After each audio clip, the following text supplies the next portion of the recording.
Sampai sini Lancar. lancar ya. Di nggak ada hambatan berarti. Gimana kabarnya Mbak Fian? Alhamdulillah baik sekali. Nah, kita lagi ada program baru dari Surabaya TV, Face of PR. Face of PR. Kita nanti akan ngobrol banyak tentang bagaimana tentang public relation. Cannot wait, I'm yours.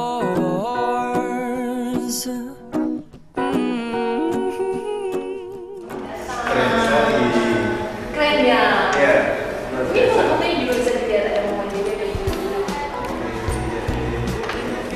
Ini lagi ngapain? Ya mereka lagi bilang sama orang mau kita udah bikin yang dulu. Dan ini program di aspek kita sebagai beasiswa pada kita bisa duduk ya? Iya. Oke. Sebelah mana nih? Oke, pemirsa, kali ini saya bersama Mbak Fian ada di Kukula House ya, tempatnya di Kukula Center. Nah, kita akan ngobrol banyak mengenai apa itu sebenarnya tentang Face of PR. Nah, Mbak Fian, Ya. kalau menurut Mbak Fian ini seorang PR itu apa? Nah, maksud saya di sini kan Mbak Fian sebagai public relation ya di perusahaan Kukula ya. Nah, pemahaman dari Mbak Fian tentang seorang PR itu seperti apa di perusahaan Kukula? PR itu sebenarnya kan salah satu fungsi dari manajemen sebuah perusahaan atau sebuah organisasi. Iya. Karena itu fungsinya adalah untuk membangun hubungan yang baik yang bermanfaat antara perusahaan organisasi dengan publik. Maksudnya publiknya orang sekitar. Iya. Ya akhirnya dari hubungan yang baik itu diharapkan untuk mencapai sebuah kesuksesan bagi perusahaan atau organisasi. Iya. Itu sih secara harfiah, PR.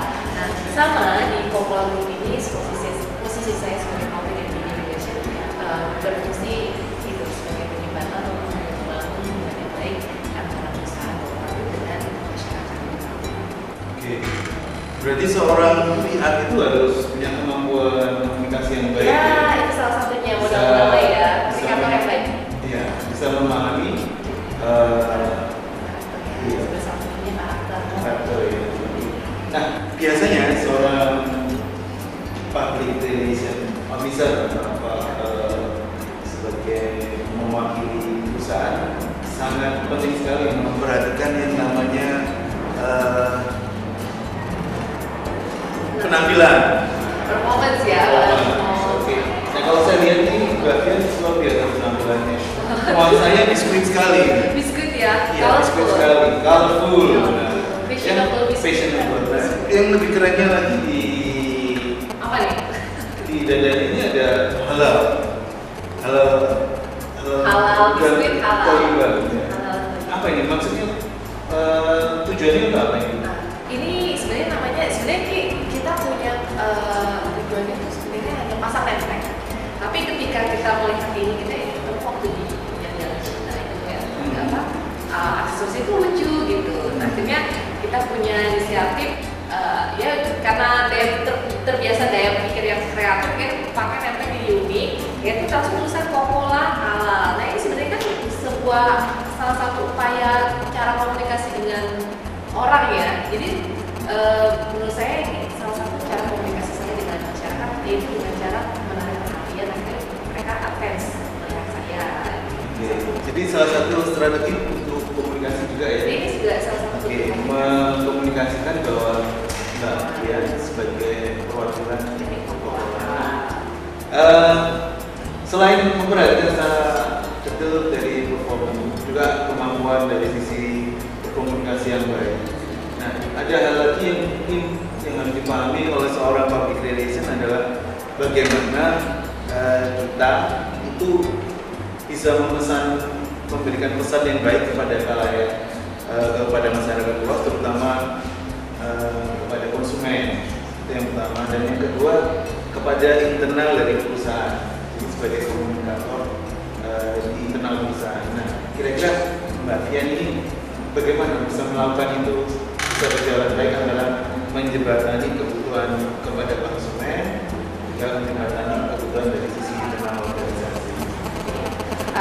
Secara akhirnya kita melihat bahwa PR ini secara garis besar memiliki fungsi konstruktif dan fungsi ini ya, fungsi konstruktif membangun mental yang positif pada orang-orang sekitar kita, sehingga orang sekitar kita memandang kita ini positif.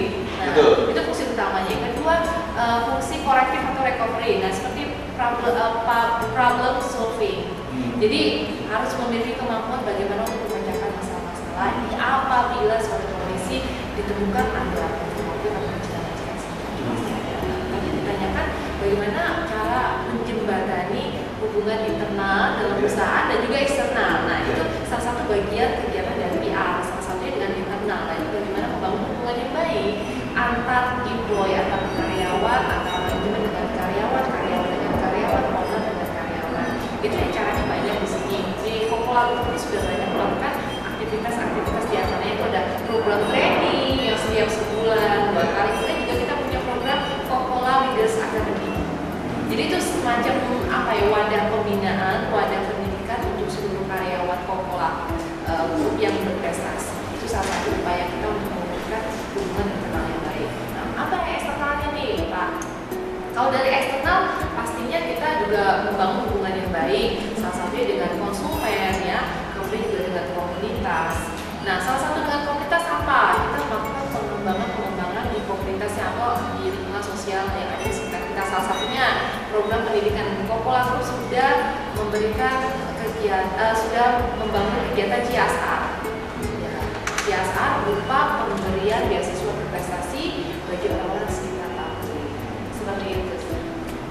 Luar biasa pemahaman dari Pak Fian ya. Tapi gini, tadi kan ada menghindari supaya terjadi hal-hal yang tidak baik ya. Namun bila mana hal itu terjadi, seorang PR officer ini dia berperan ganda dan memiliki fungsi yang sangat vital ya sebagai ujung tombak dari perusahaan ketika ada permasalahan dari sisi eksternal. Terjadi image yang baik, terus mungkin ada konflik di luar permasalahan yang sering terjadi atau sering muncul. Nah, kira-kira seorang PR ini mengantisipasinya bagaimana supaya segala kepentingan tercapai, jadi win-win solution. Jadi kita dari konsumen bahagia, happy, dari sisi perusahaan happy. Tapi seringkali ada kendala kesulitan itu. Bagaimana caranya seorang Mbak Fian mengantisipasi? Sebenarnya kesulitan ataupun hambatan pasti ada ya.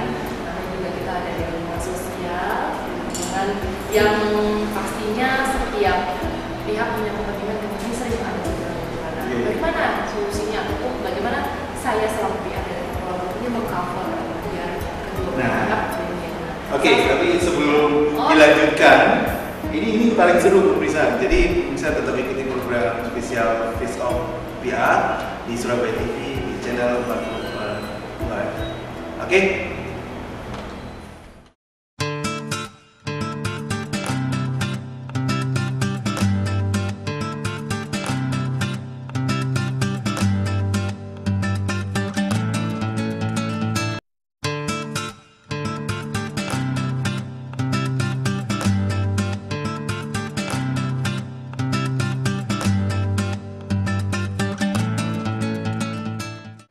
Oke, pemirsa yang ada di rumah, kita masih tetap di program unggulan dari Surabaya TV Face of PR.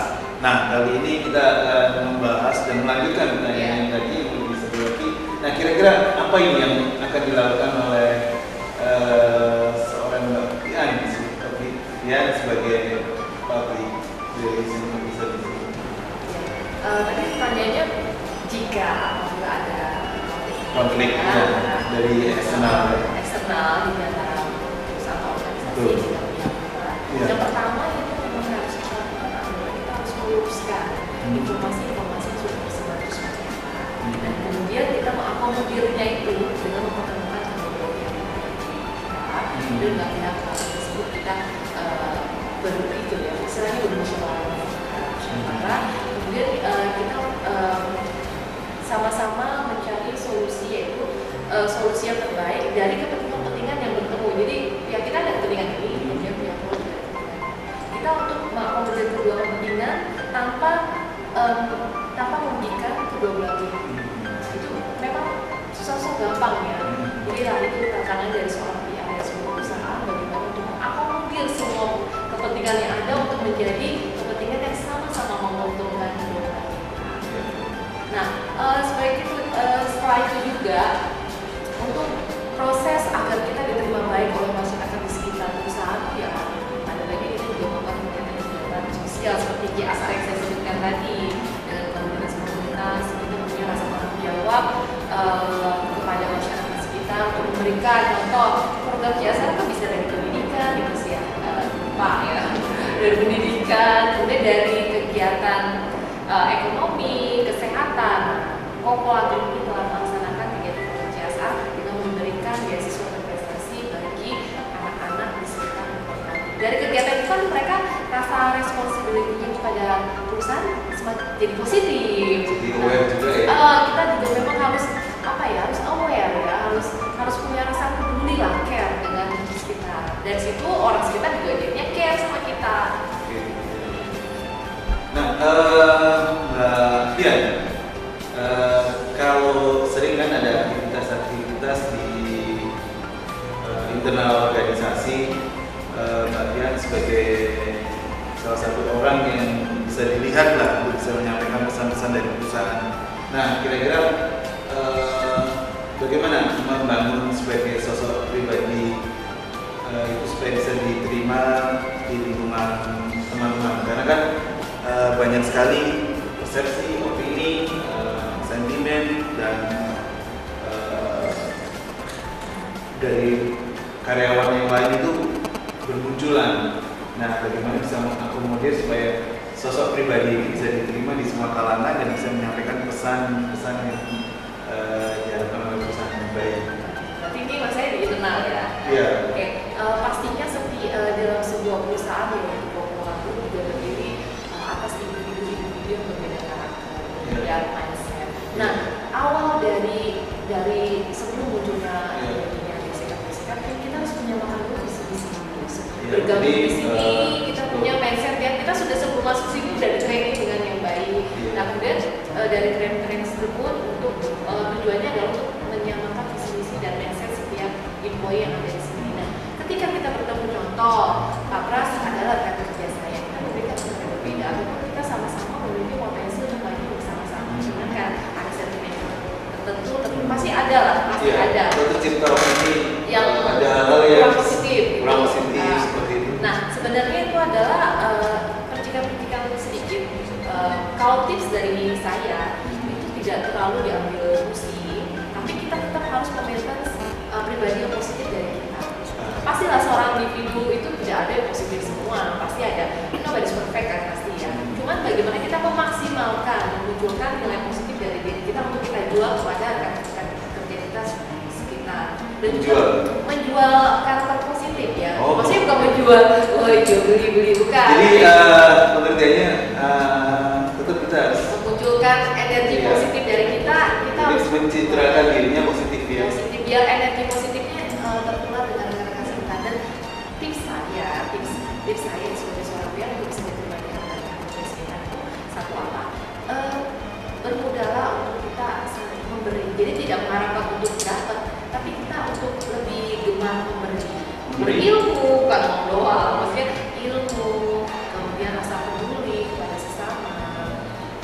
Biasanya seringkali resonansi antara personal interaction dalam artian hubungan antar pribadi itu seringkali terjadi gesekan karena tidak samanya latar belakang masing-masing, dan itu mempengaruhi mereka cara berbicara, bersikap, segala macam. Nah, menjadikan ekspektasi setiap pribadi itu berbeda. Nah, betul sekali tadi yang disampaikan, dimulai yang pertama kita harus bisa mencitrakan diri dengan baik. Oke, kalau toh dari mencitrakan diri dengan baik itu tidak bisa diantisipasi dengan baik, kita belajar mengkomunikasikan dengan baik juga. Nah, seperti itu. Nah, di samping itu Mbak Fian, mungkin kita akan bisa memperhatikan bagaimana teman-teman Mbak Fian dari sisi, terutama kayak di perusahaan seperti ini kan ada banyak segmen, banyak latar belakang kepribadian, mulai dari tingkat intelektualitasnya itu kan ada beberapa paradigma, beberapa standar. Nah, bagaimana supaya Mbak Fian ini bisa menyampaikan ekspektasi dari perusahaan kepada mereka, pesan-pesan yang mereka bisa memahami dengan latar belakang yang berbeda-beda. Nah, itu apa yang akan Mbak Fian lakukan? Misalnya, kadang pemahaman setiap individu kan berbeda. Terutama mungkin di tingkat internal, tingkat teman-teman produksi, di ruangan, nah itu. Ya, kira-kira seperti apa? Iya, ya benar sekali itu karena realita ya. Kalau itu formula itu juga perusahaan besar, jadi ada beberapa divisi-divisi yang berbeda, karakter, intelektual dan kemampuan. Dan kadang-kadang merasa saya bisa melakukan ini, kamu bisa nggak? Sebenarnya itu mindset yang salah. Kita semua di sini bisa berkumpul sudah sebenarnya harus dipasangkan mindset kita sudah satu keluarga. Oke. Karena ini merupakan second home, benar nggak? Kita dengan keluarga ini sudah ada di rumah, dari sini merupakan keluarga baru kita. Itu satu mindset yang harus kita lakukan. Nah, yang kedua caranya apa? Kita sering banyak kerja, bukan banyak ya, selain kegiatan formal, kerja yang 8 jam kerja di sini, kita sesekali entah itu 3 bulan atau 6 bulan sekali dalam setahun kita melakukan kegiatan besar. Jadi disitulah ada momen-momen kebersamaan yang bisa tercipta antar divisi. Betul sekali. Nah, pemirsa, jadi memang dalam setiap perusahaan atau organisasi sangat dibutuhkan untuk bisa saling bertemu. Nah, ini tujuannya untuk menciptakan budaya perusahaan di antara mereka. Jadi supaya mereka bisa saling mengenal dan saling memahami di luar konteks secara struktural dan fungsional dalam sebuah perusahaan. Nah, kita akan melihat bagaimana teman-teman dari Mbak Fian ini bekerja dan seperti apa mereka merasa menikmati pekerjaannya. Oke, tetap di Surabaya TV di program Face of Public Relation.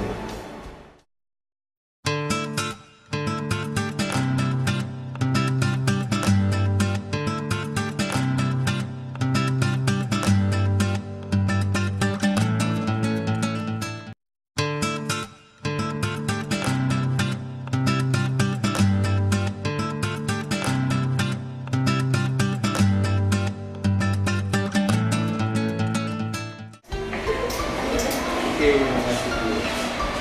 ini kalau apa namanya bagi ini list orang yang mau masuk area GMP untuk berkacamata harus menggunakan tanda pengenal ini.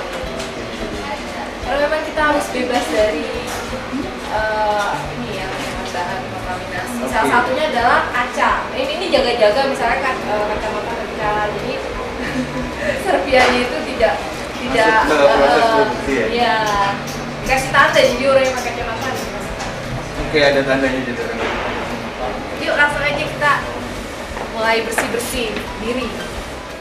Tempat apa ini? Nah, sebelum memasuki area GMP atau area produksi, setiap individu harus bersih lahir batin.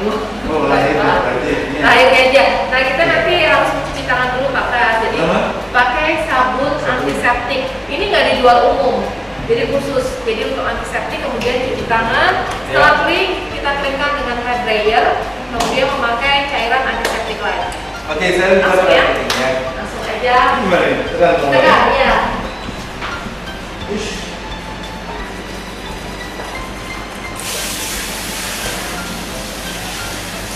Kita ini. Ya, tekan.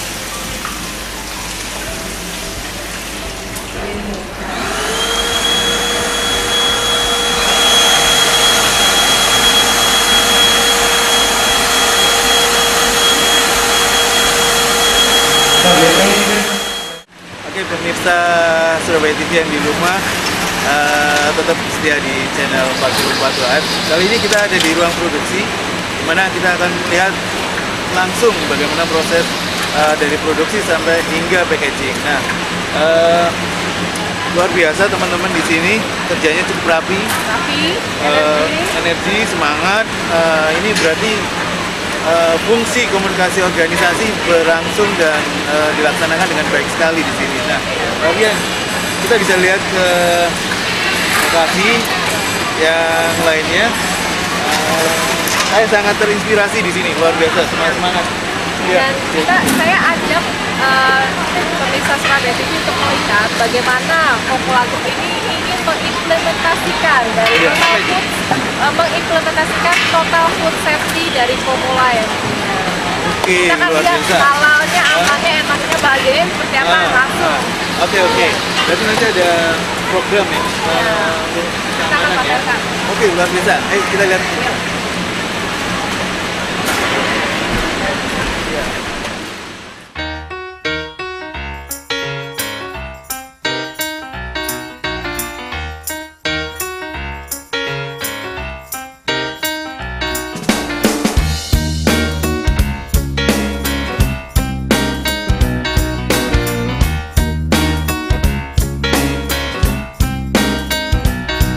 Did you get my message? The one I left. Ini langsung aja saya ingin memperlihatkan bagaimana total food safety yang diterapkan oleh Total food safety. Nah, jadi total keamanan dalam Produksi makanan. Biskuit. Oke. Ya, jadi istilahnya mau buktiin Coca-Cola halal, Aman, halal, aman, sehat. enak, bahagia. Bahagia, luar biasa. Saya ingin memperlihatkan Ya. kepada Pak Pras dan juga pemirsa bagaimana keamanannya biskuit Coca-Cola itu benar-benar diterapkan. Oke. Baik, saya akan langsung panggil aja dari tim quality control untuk memperlihatkan. Jadi ada saya contoh dari produk Ya. kita ada tepian kayu, besi, apapun itu bisa terdeteksi. Luar biasa. Jadi alat ini pemirsa bisa mendeteksi segala kemungkinan yang terjadi selama proses produksi. Bila ada hal-hal yang tidak diinginkan, di sini alat ini akan memberikan sinyal. Wah, luar biasa. Berarti sudah diterapkan yang namanya total quality control, TQC. Nah, coba kita akan perhatikan gimana Pak? Bisa diperhatikan. Nah, ini contohnya bisa diperhatikan. Ini di sini akan selalu Nah, ini sebagai uji coba akan ditaruh di sini dan bagaimana nanti mesin ini cara bekerja dari sini.